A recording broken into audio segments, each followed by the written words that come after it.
2 years ago, if you wanted the best AI on the planet, you paid either Anthropic or OpenAI. That was the conversation.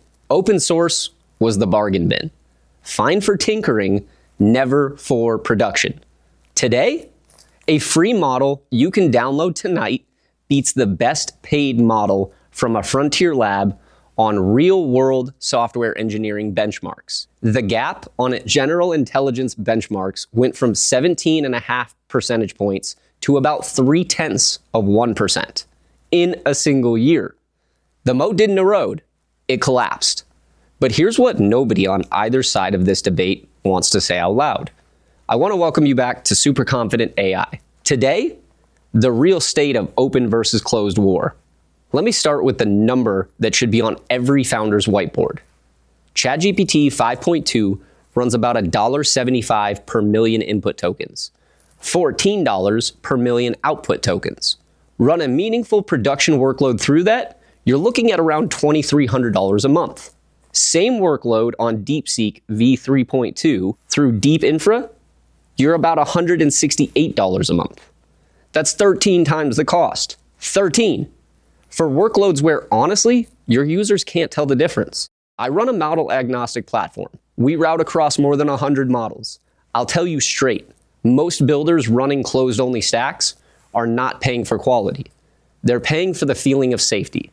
And in a market this competitive, that feeling is the most expensive luxury you can buy. Sam Altman himself said OpenAI might be, in his words, on the wrong side of history. When the CEO of the most famous closed lab in the world says that, you should at least raise an eyebrow. I'm not here to be a homer for open source. Let's be honest about what closed still does better. Open SWE Bench Verified. That's the benchmark for fixing real GitHub issues. Claude 4.5 sits at 77.2%. GPT 5.1 at 76.3%. The best open models, Llama 4.0, DeepSeek v4, are at 72. That's a real gap if your product lives at the frontier of agentic coding. Closed also leads in polished multimodal, in safety tuning, in the kind of integration where you don't want to manage inference infrastructure yourself. If you absolutely need the bleeding edge, just pay the tax. For the other 80% of products, you're overpaying to feel comfortable. Okay, here's where I lose half the open source crowd. Open weights have a real problem. It's called malware. And we need to stop pretending it isn't real. Security researchers found that DeepSeek, out of the box, will actually help users generate malware and viruses. Better aligned closed models like OpenAI's O3 Mini have to actively be jailbroken to do the same thing. That's not a small difference. That's basically the difference between a locked storefront and an open warehouse. When you release open weights, you release them forever. Anyone with a few GPUs can fine-tune the safety training right out of the model. That's not a bug of open source. That's the cost of openness. And we should be honest about it. Second piece, the repositories themselves are now an attack surface. IBM's 2026 X-Force report flagged a nearly 4 times increase in supply chain compromises since 2020.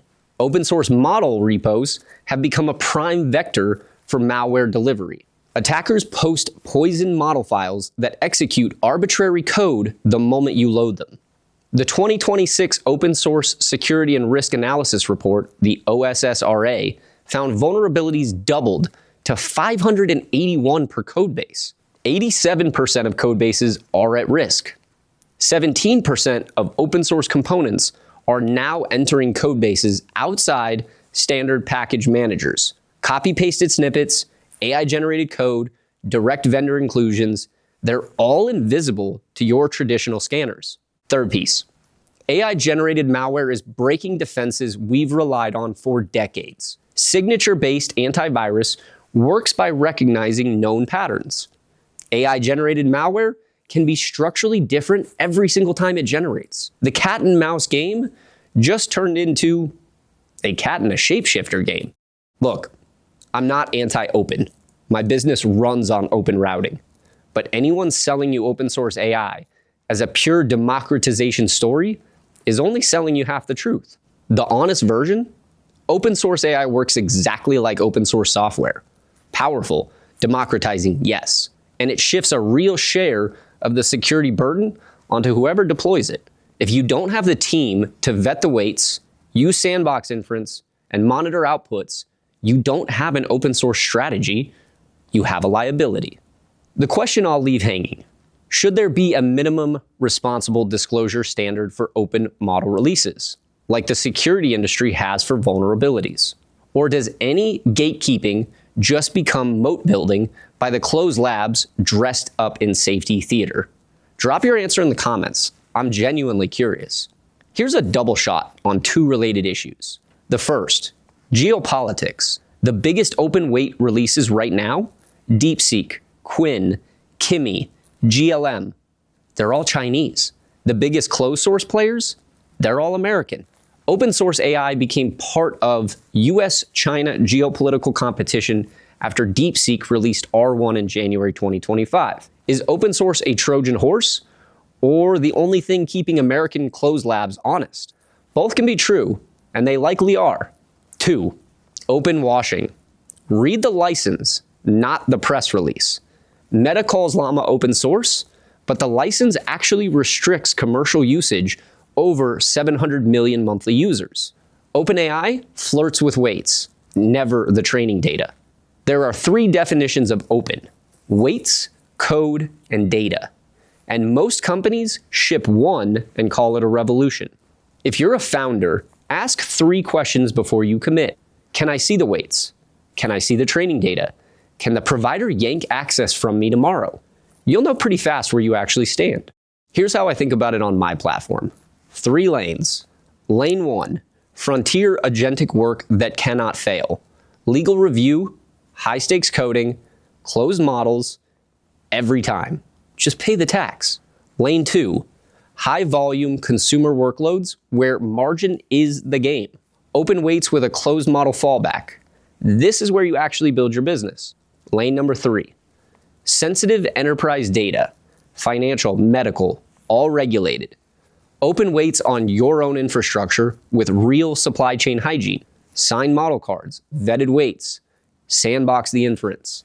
You're going to want to route by the job, not by the religion. The next 12 months are not open versus closed. They're smart routers versus dumb stacks.